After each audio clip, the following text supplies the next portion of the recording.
I would get horrible muscle tension and it would spread. I didn't even know that it was a thing.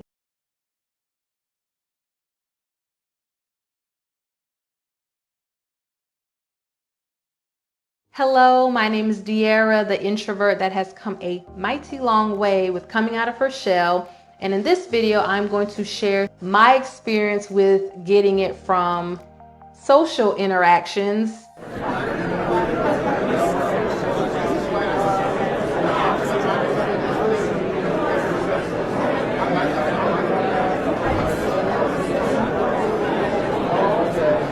I used to be a withdrawn introvert, and then stay to the end and I'll give a couple tips on how to mitigate it, because I've been able to keep my crazy symptoms at bay. And disclaimer, I am not a healthcare professional, so if you are really struggling with physical anxiety symptoms, please seek a professional such as a mental health coach or counselor. For a majority of my life, I was a withdrawn introvert. I'm still an introvert, but I'm not as withdrawn and stuck in my shell like I used to be, because there's a difference between being someone that's just socially withdrawn and an introvert.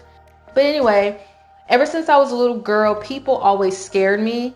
I only felt comfortable talking to people in my household, so like my mom and my sister, or if it was a family member that I was close to. So just throughout my entire life up until adulthood, I'm 30 years old now. I just came out of my withdrawn shell when I was maybe 2 years ago.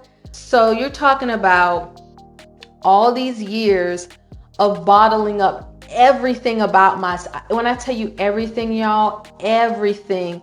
My opinions, I could be in a conversation with someone and they're asking, well, De'Ara, so what do you think about what happened? I don't know. What do you think? Like years of bottling up who I am, my thoughts, my experiences, my opinions, how I feel. If someone hurt me, if someone is currently using me, it's like I would let them use me just for me to keep harmony.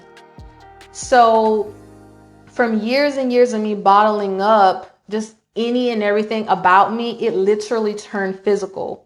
So I would get physical anxiety symptoms for stuff like, for example, in middle school, I was bullied really bad, so I'd get the crazy chest palpitations. But literally, you're talking about years and years of bottling up who you are. Please let me know in the comments if you have had a similar experience like me. Please let me know. Anything like stressful that was going on. My anxiety, I would get chest palpitations. My body would shake. It would tremble. And I would get muscle tension. I still get it now. So if I'm super stressed out about something, or if I'm very nervous about social interactions, I would get horrible muscle tension and it would spread. I didn't even know that it was a thing. So first it started off with this heaviness, with this pressure in my chest. And it gets stronger and stronger and stronger to the point where my chest would be sore for days. And almost kind of like when you go to the gym and you're sore, that's how it would be. So when I would get tension in my chest, like chest pressure, even if I stretched, it hurt as if I was sore from working out at the gym. So it started off in my chest and it would last for days. And depending on how crazy my fight or flight response got, sometimes my chest would be like that for a week.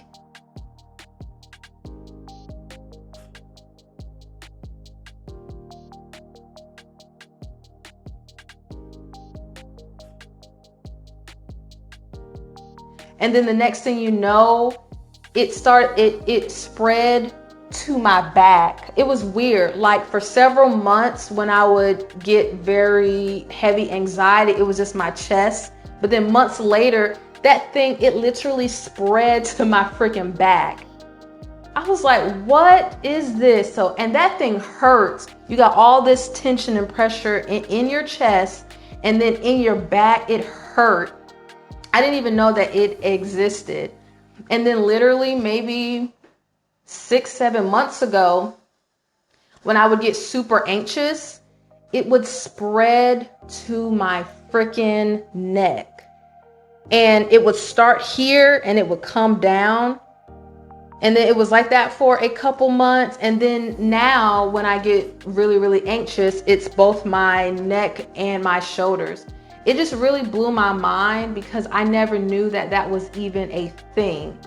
Y'all, physical symptoms, it can be scary. I've heard from some people, it feels like they're having a heart attack. It can be super uncomfortable. For me, it's painful. I went to therapy and I found out I had situational anxiety. And then separate from therapy, what I did was I dug back deep into my childhood as to why am I just so fearful, which is causing all this anxiety. I told myself as a little girl and growing up without even realizing it that no one cares about me, how I feel, my experiences, what I go through. How I feel, what I think, it does not matter. And so I carried that along with me. And once I identified that that's where it came from, I released it and I have now been set free. So I would advise for you all to go to therapy, but also to identify where it comes from, because sometimes you carrying that in, it comes from somewhere.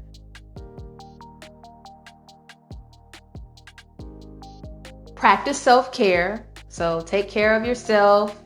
Engage in your favorite hobbies, your favorite activities. Make sure you're getting enough sleep, you're eating healthy, you exercise. Relax your muscles. So use muscle relaxation. So whether that's through deep breathing, yoga. I love to go to the spa. I know some people don't like people touching all over them. I love it. Go to the spa. Just things that relax you. Definitely turn off your phone.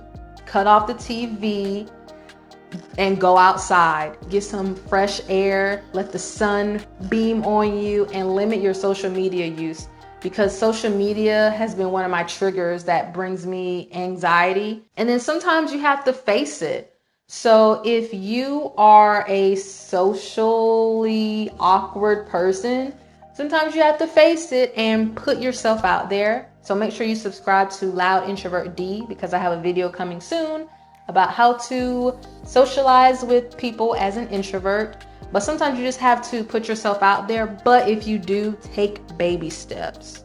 So go to activities and events and groups where there's a small amount of people and it's a group or an activity of something that is of interest of you.